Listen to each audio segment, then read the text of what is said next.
By now, you've probably already seen the headlines. Over half of Gen Z wants to be influencers, and while this has been largely reported in a negative light, I haven't seen anyone stop to actually ask the question, why do the youth of today want to be TikTokers and YouTubers instead of doctors and lawyers? It's because young people today do not believe that the traditional pathways to success will actually lead them to a good life, as evidenced by jobs that traditionally require college degrees are no longer as reliable as they once were. Many companies are cutting costs by trimming middle management, and in certain industries, eliminating entry-level roles that can be replaced by AI. Do you feel like hard work pays off now? It's like really hard to say. Our generation is starting behind. Okay, so that was a lot, and honestly, I'm getting ahead of myself. So let's wind back a little bit and see what's actually going on. There are two pieces to this story. The first is that as of this month, it is being reported that the job finding rate of college graduates is now the same as high school graduates. The second piece is, of course, that young people today want to be influencers. And while on the surface of things, those might sound like completely separate points, my goal by the end of this video is to prove to you that those are two sides of the same coin, and that the consequences of this are far larger than anyone realizes. But before we can get into the repercussions, we first need to break down exactly how college, the gateway to a traditionally good career and good life, has completely and utterly failed the next generation. Because according to the United States Federal Reserve, 52% of young people today who get a college degree are now underemployed, meaning they aren't using their degree.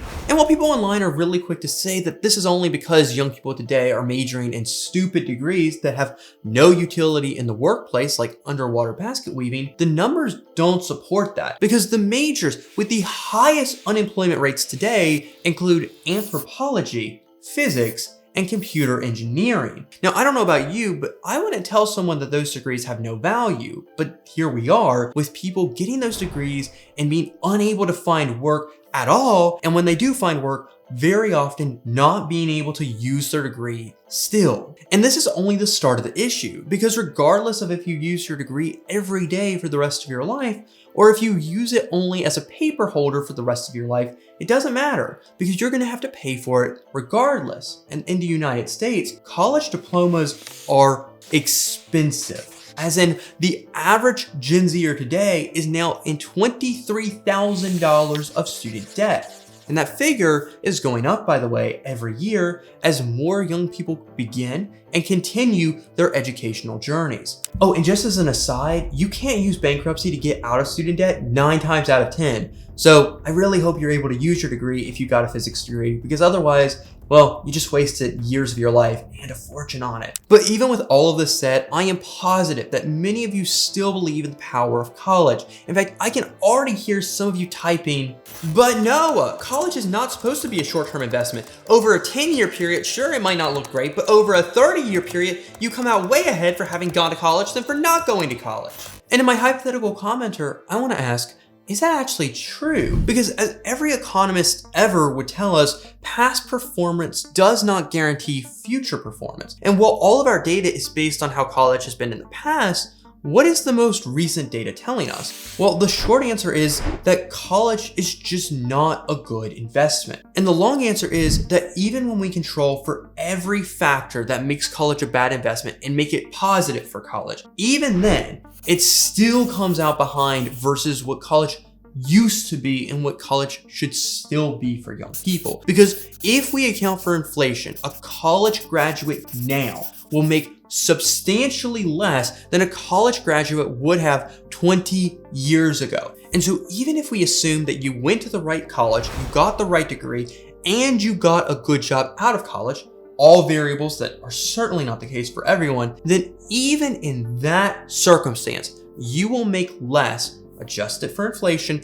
than your counterparts would have a couple of decades ago. And so what we're seeing before our very eyes is the complete and utter breakdown of the college to quote unquote good career pipeline. And considering that since the 90s, 2 in 3 teachers and guidance counselors in the United States thought that every kid should go to college, well then this all becomes even bigger of a problem, because we're not just isolating for a few people who go to college, we're isolating for over half of the next generation. And so where does all of this leave us? Well, in short, if you're 18 years old today, you're forced to make a choice. Do you go out of high school into the traditional workforce and make less than you know you might be able to make if you went to college? Or do you spend the next 4 years of your life going into debt, going to college, and hoping that you win the coin flip of being able to use your degree and getting a higher paying job than you ever could have out of high school? It's not a great position to be in, particularly when we know that the degrees people were highly advising young people to go into only a few years ago, like STEM, are now the ones that are having the highest unemployment rates. But what if there was a third option? What if growing up, you saw clips like this one? I'll tell you over or under. What's the most you think I've gotten for a brand deal? 3 million. Well, I was hoping you would say something lower. We've definitely done deals around that ballpark, yes. Now, based on what you've just seen, let me ask you a question. Which pathway do you think is more likely to lead to an 18-year-old successfully achieving the American dream today? Going to college and getting a quote-unquote good degree, or trying to make it big online? When I posed this exact question on my community tab, the vast majority of my respondents said that making it big online was a better path to achieving the American dream in today's society. And can you blame them? Because according to CNBC, 13% of content creators today make 6 figures or more a year, whereas only 18% of the general American public makes the same income. Now, the difference, of course, between content creators and the average person is that content creators tend to be younger, they don't have to have a degree, and they have all the perks of being an entrepreneur. Now look, I'm not saying that everyone should go out and become a content creator. Making YouTube videos is a little more stressful than I thought it was going to be, as my bald spot would show you. And yes, I am sadly serious that I do have a bald spot that has formed since making these videos.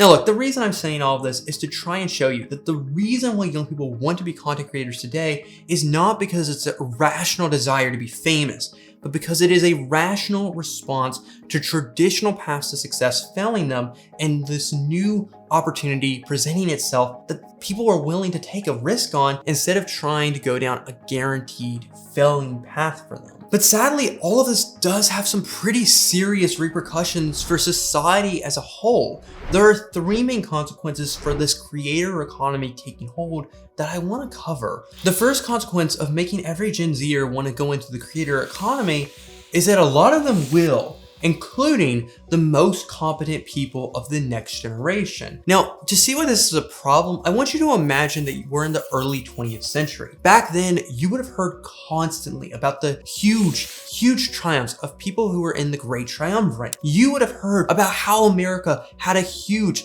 deep, rich political legacy. And back then, politicians were basically celebrities, meaning that if you were really highly competent and you had a great work ethic, that it was highly likely that you would want to go into the field of politics. And look, well, I know that what I'm saying sounds like I'm describing an alien planet. The fact of the matter is, for however much we hate politicians today, we need highly competent people to go into politics. That's how we end up having the best policies made. That's how we end up having the best system not only built, but maintained.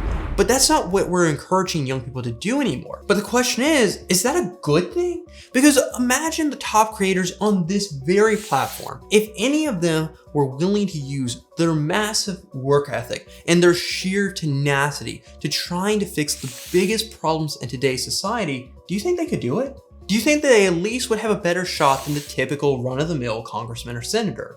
I think the answer is honestly more likely yes than no, but that's not what we encourage them to go into. And considering the problems in the modern world, we want the best and the brightest to be our next generation of leaders. And that leads me into the second consequence, which is that not everyone can be a top 1%er. Sure, we all know who Mr. Beast is, but do you know about every channel ever made? The answer is obviously no. In fact, did you know that only 21% of channels on YouTube ever even get to 1,000 subscribers, which is the point at which you become monetized and actually start to earn ad revenue? And if that sounds absurd, it kind of is, because what this means is that we are forcing people out of traditional pathways to success by closing the door on them into this creator economy where it is a winner-take-all model. And for the biggest and best creators, that's great. But for the average Joe trying to make it online, well, they're not going to succeed more often than not. Which is why we need traditional pathways to success to be open for young people. Because as much as we all hate the middle manager, as much as we all hate the person who hasn't moved up in a company for 20 years, those people still need a job and they still need a way of putting a roof over their head. And content creation is great if that's your thing, but people shouldn't be forced into it because it's not a reliable path, at least for most people. Now, before I move on to the third point, I want to really quickly say, if you've made it this far, then please consider subscribing. I have not yet hit that 1,000 threshold. So please, if you like content like this, help me out, hit the subscribe button. Thank you so much.